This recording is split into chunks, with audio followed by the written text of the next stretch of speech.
Let's talk about reasons why there is no affection in some marriages and how to rekindle the spark. Some couples are married and living under the same roof, yet their hearts feel miles apart. Their marriage lacks vibrancy, warmth, and the joy it once had. They are just enduring each other instead of enjoying the beautiful gifts of companionship.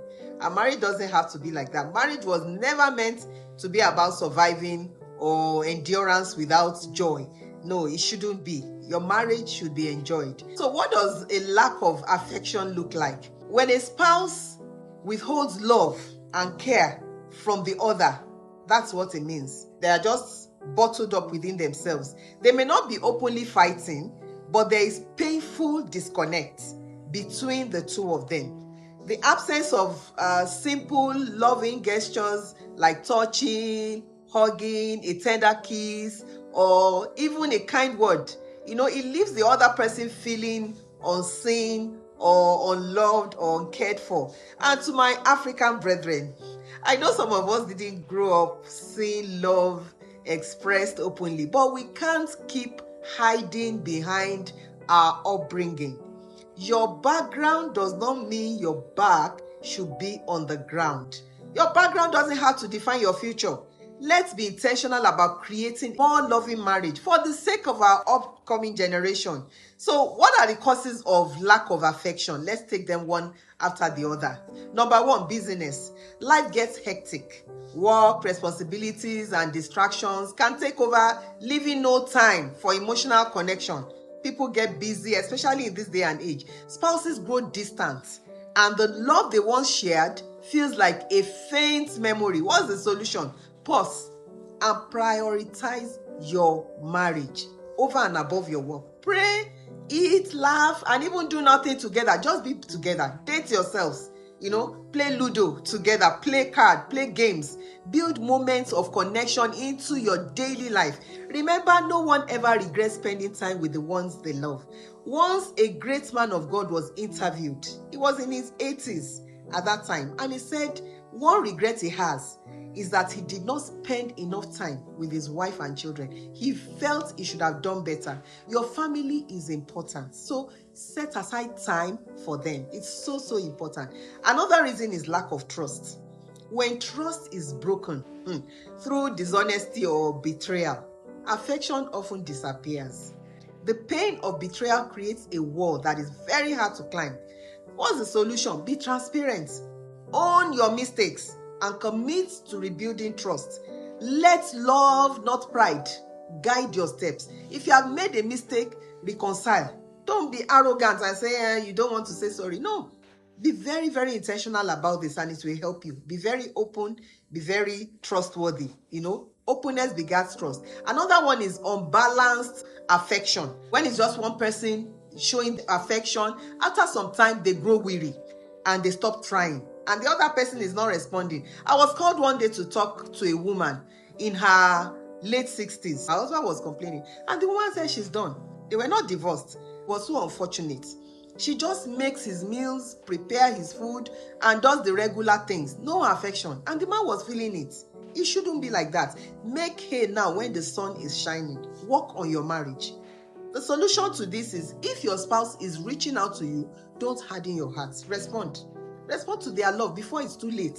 Romance isn't childish or unnecessary. It's not, it's just all those nonsense things. No, don't say that. It's the heartbeat of a thriving marriage. So build yourself, cultivate it, be romantic. If you were not brought up that way, cultivate it. Another reason is past experiences. If a spouse grew up in a home where love is not expressed, they might struggle to show affection. And that's the problem with a lot of people. What's the solution? Be patient with your spouse as they learn. Number two, teach yourself to love intentionally. Your past does not have to limit your future. Romance is important, affection is important. Teach yourselves all of these things. Another reason, unspoken or unresolved hurt. This is a major reason for many people. Sometimes behind the lack of affection is a heart burdened by unresolved pain, misunderstandings, grudges, emotional wounds. All these things fester and block love totally. And what's the solution? Speak up. Bottling up emotions only creates, distance between couples. Resolve your conflicts quickly. and learn to forgive. You can't run your marriage without forgiveness. Don't let unspoken hurt steal the joy of your marriage. In fact, beyond stealing the joy of your marriage, it can steal your health. It can steal your mental well-being. And the next reason I'm going to give is mental health struggles like depression, anxiety, PTSD, or even mild stress. It can affect a person's energy to express affection. What do you do in this instance? You seek help. Don't suffer in silence. Therapy, prayer, and trusted support systems, they make a world of difference. So seek help. God promises to heal the brokenhearted and bind up their wounds. Trust in Him. He's going to restore you. He's there for you. He will help you. Another reason is emotional and spiritual well-being. If you are not at peace within yourself, it is hard to give love to someone else. What you don't have, you can't give. Some people is insecurity, self-doubt, and emotional exhaustion. It can drain affection from your marriage. So you need to work on yourself. Spend time with God. Spend quality time with God. Develop your relationship with God. He's the source of joy and true love. Reflect on your emotional health and seek support. Ask yourself, where am I? Why am I being cranky? Why am I doing this? Why am I not loving with my husband? Why am I not loving with my wife? So make sure that you do the needful. How to rekindle affection in your marriage? Ask your spouse. Start by asking your spouse, am I showing enough love? How can I treat you better? Because some people think, I'm showing affection. You may not be. Invest in your relationship. Attend marriage retreats. Read books. Listen to messages like this.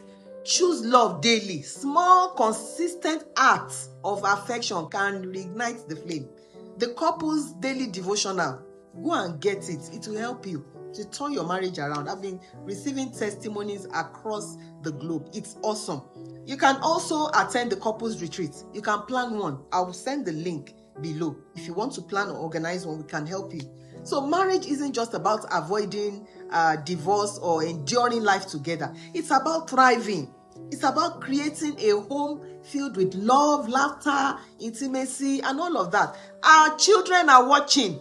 Generations are looking up to us. We can be the light to this dark world. To those who are hurting or feeling lost, I pray for you today for healing and restoration. May God mend your broken hearts. May He rekindle the spark in your marriage in the mighty name of Jesus. With love and intentional efforts, your relationship can flourish. Don't give up. There's beauty ahead.